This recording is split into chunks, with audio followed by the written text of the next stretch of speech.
এখন যে বলছে ধরেন যে এই সমস্যাগুলো বা গন্ডগোল যদি বলি যেটি অন্তর্বর্তী সরকারের সময় পাকিয়ে দেওয়া হলো, এই ঐক্যমত কমিশনের নামে আসলে যে এই অনৈক্য রাজনৈতিক দলগুলোর মধ্যে তৈরি হলো, সেটির সমাধান সংসদে হচ্ছে না বা হয়নি এখন পর্যন্ত। এখন আমরা দেখছি কদিন আগেই সালাউদ্দিন আহমেদ মাননীয় স্বরাষ্ট্রমন্ত্রী তিনি বললেন যে অন্তহীন প্রতারণার দলিল হচ্ছে এই জুলাই সনদ বাস্তবায়ন আদেশ, জাতীয় প্রতারণা দলিল। তো এই যে অন্তহীন প্রতারণা হলো, জাতীয় প্রতারণা হলো, তখন আসলে বিএনপি খুব শক্ত কণ্ঠে বলল না কেন? মানে বলেছে কিছু, কিছু বিষয়ে কিন্তু একরকম মিনমিন করে। শক্ত কণ্ঠে কেন বলল না? আর এখন বলছে কেন? কি মনে হয়? তখন বলে নাই ভোটের কারণে। তারা মনে করেছে যে আমরা যদি এখন কোনো প্রতিবাদ করি তাহলে চট করে এটাকে নিয়ে বিরোধী পক্ষ জনমতে একটা ধারণা তৈরি করবে যে আমরা বুঝি বা জুলাই সনদের বিপক্ষে, আমরা বুঝি জুলাই চেতনার বিপক্ষে, আমরা বুঝি সংস্কার করতে চাই না। এই প্রসঙ্গগুলো জনগণের মধ্যে তারা তীব্র গতিতে ছড়িয়ে দিবে, এই ভয়ে তারা এটা বলে না। এখন বলতে পারেন ভোটের রাজনীতিতে এই ধরনের হতে পারে, হ্যাঁ হতে পারে, আমি মানি হতে পারে। কিন্তু আবার আমি এটাও মনে করি একটা বড় দল কেবল ভোট পাওয়ার স্বার্থে একটা মিথ্যা কথা বলবে হুম। অথবা একটা মিথ্যা অভিনয় করবে, এটা আমার কাছে শোভন মনে হয় না। আমি এটাকে বিএনপির রাজনৈতিক দুর্বলতা হিসেবে চিহ্নিত করব। কিন্তু এটা কিন্তু আবার পাশাপাশি এটাও সত্য যে তখনও কিন্তু বিএনপি গণভোটের ব্যাপারে রাজি ছিল না। আসলে বিএনপি কিন্তু বহুবার বলেছে, আকার ইঙ্গিতে বলেছে, কখনো মিনমিন করে বলেছে তারা কিন্তু গণভোটটা চায়নি।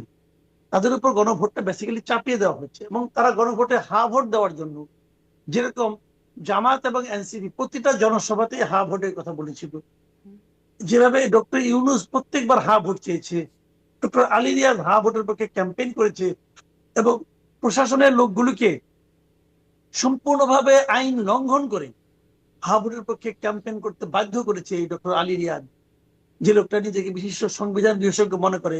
অথচ প্রশাসনের লোক যে হা ভোটের পক্ষে ভোট চাইতে পারে না, এটা যে বেআইনি কাজ বাংলাদেশের আইনে, এই জিনিসটা পর্যন্ত এই লোকটা জানতো না। আমি তো লোকটাকে মূর্খই বলি বেসিক্যালি। তো উনি জানতেন না, না জেনে উনি প্রত্যেকটা লোককে দিয়ে কাজটা করতে বাধ্য করেছেন। এবং করার পর ওই সময়ে যদি বিএনপি বলতো যে আমি না ভোট দিতে বলতো, তাহলে বিএনপির জন্য নির্বাচনে ক্ষতি হতে পারতো বলে হুম। বিএনপি মনে করছে। এখন কি আর ক্ষতি আমি হওয়ার কিছু মনে সম্ভাবনাটা করি না। নাই? এখন কি আর মানে জনমত সেটা আর ম্যাটার করে না, শুধুমাত্র আমি বলি ভোটের আগেই আপনাকে, ম্যাটার আমি বলি করবে? এই এই জায়গাটা খুব ইন্টারেস্টিং কথা বলছেন আপনি।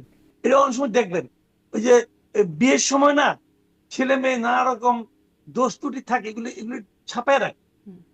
বলে না।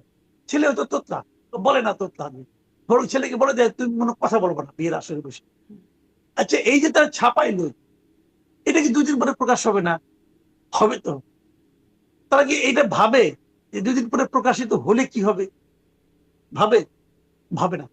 ছেলের পক্ষ ভাবে না, মেয়ের পক্ষ ভাবে না। তারা মনে করে কি একবার কোনো মধ্যে বিয়েটা হয়ে যাক, তারপরে তো সবাই একটু মন টন খারাপ করবে কিন্তু মেনে নিবে। তো বিএনপিরও এই একই ধারণা ছিল যে একবার কোনো মধ্যে ভোটটা হয়ে যাক, ভোটে যখন আমি জিতে যাব তখন এটা মানায় নিবে, লোকে বুঝবে যে ঠিক আছে। কিন্তু এটা যে এনসিপি এবং জামাত ভোটের পরেও ধরে রাখবে এবং এইভাবে এটা নিয়ে পিরাপিরি করবে, এটা বিএনপি ভেবেছিল কিনা আমি জানি। তবে আমি একটা কথা বলি শোনেন, এত কিছুই হইতো না। আমি শুরু থেকেই বলি বিএনপি এটা নিয়ে এত ঢাক ঢাক গুড়গুড়ে কোনো দরকার ছিল না। বিএনপির যে জনসমর্থন আছে দেশের মানুষ, তখন যদি বিএনপি সরাসরি বলতো যে আমি এই গণভোট চাই না, আমি এটা করতে চাই না, মানুষটাকে সাপোর্ট দিত, হয়তো আমার ধারণা সে আরো বেশি ভোট পেত। কারণ এই দেশের অনেক মানুষই গণভোট চায় না এবং যারা গণভোটে হা ভোট দিয়েছে আমার ধারণা 90% লোক না বুঝে হা ভোট দিয়েছে। কারণ এইটা কোনো গণভোটই হয় না। ডক্টর শাহদিন মালিক, ভাই এই ভদ্রলোক কিছু তো আইন কানুন বুঝে, হয়তো আলী রিয়াজের মতো বুঝে না। আলী রিয়াজ তো বিশাল, মানে ওনার কথা বলে লাভ নাই। কিন্তু উনিও কিন্তু বলেছে পৃথিবীতে এইভাবে কোনোদিন গণভোট হয় না। তো এইটা ওনার সঙ্গে সঙ্গে বিএনপি বললেই পারতো, বিএনপি বললেই পারতো। আলী রিয়াজ তো বলছে ডক্টর শাহদিন মালিক তো বলছে হয় না, এটা গণভোট হয় নাই, আপনারা গণভোটের মতো করে গণভোট দেন। কিন্তু তা তো তারা দেয় নাই। তো যে কারণে বলতে পারতো। শুনেন, আমি সব সব সমস্যার ব্যাপারে মূল জিনিসটা বলি। হুম। মূল জিনিসটা হলো জানেন, পুরা জিনিসটাই হয়েছে একদম শুরু থেকেই ভুল। আপনি যদি শুরু যে ছোটবেলায় অঙ্ক পরীক্ষা দিতাম না, অঙ্ক পরীক্ষা সরল অঙ্ক, হুম। সরল অঙ্ক পুরা পাতা জুড়ে লিখতাম, এখন যদি আপনি শুরুর দিকে একটা ভুল করেন, মানে শুরুর দিকে একদম একটা ভুল করে ফেলেন, ওই ভুল কিন্তু আপনার টানতে টানতে সব শেষে যে আর ফল মিলবে না, আবার আপনাকে নতুন করে কিন্তু শুরু করতে হবে। তো আমাদের হয়েছে ওই একই জিনিস, শুরুর দিকে একটা ভুল করেছি এবং সেই ভুলটা করার ফলে আজকে এই অবস্থা হচ্ছে। এখন শুরুর দিকে ভুলটা কি, যদি আপনি সময় যান বলতে পারেন, তাহলে আপনার অন্য প্রশ্নে যান। না ধরেন শুরু থেকেই যে ভুল সেটা তো আমরা শুনছি, আইনজ্ঞদের মুখেও শুনছি। কিন্তু ওই যে যেটাকে আসলে আইনের ভাষায় ভয়েড আব ইনিশিও বলে, সেটা আমরা শুনে আসছি। কিন্তু পরে যখন সেটিকে গণরায় চলে আসলো তার প্রতি, তখন আবার মানে ওই যে আপনি বিয়ের এক্সাম্পল যেটা দিলেন, অনেক রকম ভুল থাকে কিন্তু পরবর্তীতে বিয়ে হয়ে গেলে সেটি আর আসলে ম্যাটার করে না, বা সেটির একরকম মানে জানাশোনা হয়ে গেলেও চলে যায়। তো সেই ভুলের উপরে যখন জনরায় চলে আসলো এবং সেই জনরায় চাওয়ার জন্য যখন বিএনপি বলল, তখন একটা বিএনপি এই মানে একটা ফেঁসে গেল না এর মধ্যে? জনরায় আসে নাই আর, আমি এটাও বলি জনরায় আসে নাই। দেখেন, মূল জিনিসটা হলো কি, আমি আপনাকে প্রথম থেকে বলি, এখানে ৩-৪টা ধাপ আছে। একটা হলো ২০২৪ জুলাই আগস্টে একটা আন্দোলন হয়েছিল, সেই আন্দোলনে যারা অংশ নিয়েছে, এই আন্দোলনে কিন্তু সার্জিস আলম আর নাহিদ ইসলাম ছাড়া আর কেউ অংশ নেয় তা কিন্তু না। ওই আন্দোলনে আমরা অংশ নিয়েছি, আমার ভাই ব্রাদার, আমার মানে আমার ছোট ভাইয়ের বউ ভাই, তার একটা ছেলে তোমার এসএসসি পরীক্ষা দিবে, তাকে নিয়ে সে শাহবাগ চলে গেছে।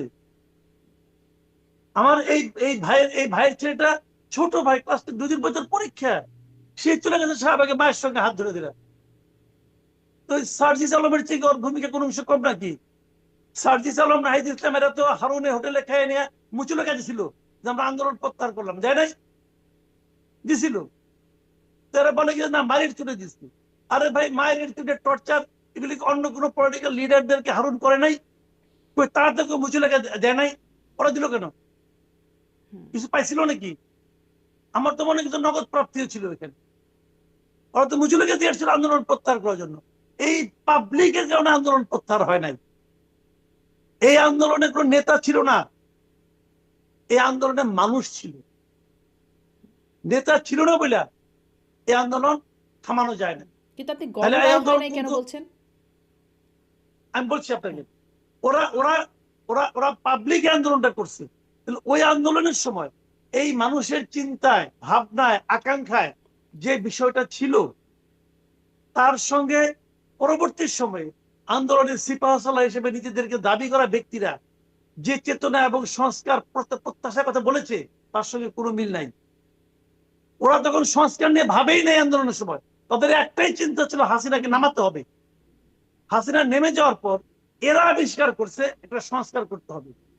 ওকে, সংস্কার আমিও চাইছি, সংস্কার হোক, আমিও এমন একটা পদ্ধতি আসুক যার মাধ্যমে নাকি আবার স্বৈরাচারী সরকারের আগমন না ঘটে, এটা আমিও চেয়েছি, আমি বহুবার বলেছি। সমস্যাটা হলো এই সংস্কারের দায়িত্ব যাদেরকে দেওয়া হলো, যে অন্তর্বর্তীকালীন সরকারকে দেওয়া হলো, তাদের সঙ্গে ওই চেতনার এবং আন্দোলনের পুরো সম্পর্ক নাই। এরা সব হলো দুধের মাছি, সিম্পলি এরা সব দুধের মাছি। ডক্টর ইউনূস আন্দোলনের আগে পাশে সামনে ভিতরে কোথাও ছিলেন না। ওনার এই আন্দোলনের সঙ্গে কোনো সম্পৃক্ততা নাই, আলী রিয়াজের কোনো সম্পৃক্ততা নাই, কোনো নাই। এই যে স্বরাষ্ট্রমন্ত্রী জাহাঙ্গীর আলম চৌধুরী, তার কোনো ব্যাপারই ছিল না। নূরজাহান বেগম, যার কারণে আজকে 113 জন শিশু মারা গেল, এই মহিলার পুরো ই ছিল না, এটার সঙ্গে কোনো সম্পর্ক ছিল না। এরা দায়িত্ব নিছে ওই চেতনাটাকে সংস্কারের রূপ দেওয়ার জন্য। এরা যেটা করছে, যেটা বানাইছে শেষ পর্যন্ত জুলাই সনদ, সেটার সঙ্গেও ওই চেতনার কোনো সম্পর্ক নাই। এই জুলাই সনদ যেটা বানাইছে, এটা হলো কতিপয় এনজিও, এবং এই প্রত্যেকটা এনজিও করাপ্ট এনজিও, প্রত্যেকটা। এই ব্রতি বলেন, অথবা এই যে আপনার নারী, আপনি কি বলে, যে শহীদ আক্তারের যেটা আছে উবিনিক নাকি, ওটা বলেন, কিংবা আমাদের যে আপনার কি বলেন বেলা বলেন, কিংবা আপনার ওই সুজন বলেন, তারা প্রত্যেকের বিরুদ্ধে দুর্নীতির অভিযোগ আছে অনেকদিন ধরে। এটা কেউ ফেয়ার না। এই সবগুলি লোক একত্র হয়ে একটা বানাইছে সনদ। এটা ছিল কতিপয় এনজিও কর্মী, ধান্দাবাজ এনজিও, এবং কতিপয় ভাড়াটে বুদ্ধিজীবীর একটা প্রোডাকশন। এবং এটা বানাইছে এই ইন্টেনশন নিয়ে যে তাদের লক্ষ্য ছিল প্রথমত যে পলিটিক্যাল যে পার্টিগুলো আছে এগুলোকে জনগণের সামনে ছোট করে দেখানো, এবং পরবর্তীতে এটা বানাইয়া একটা গিট্টু লাগাইয়া, একটা পেজগি লাগাইয়া দিয়ে গেছে এবং তোমরা এই পেজ দিয়ে ছাড়াও। এখন সংসদের বেশিরভাগ সময়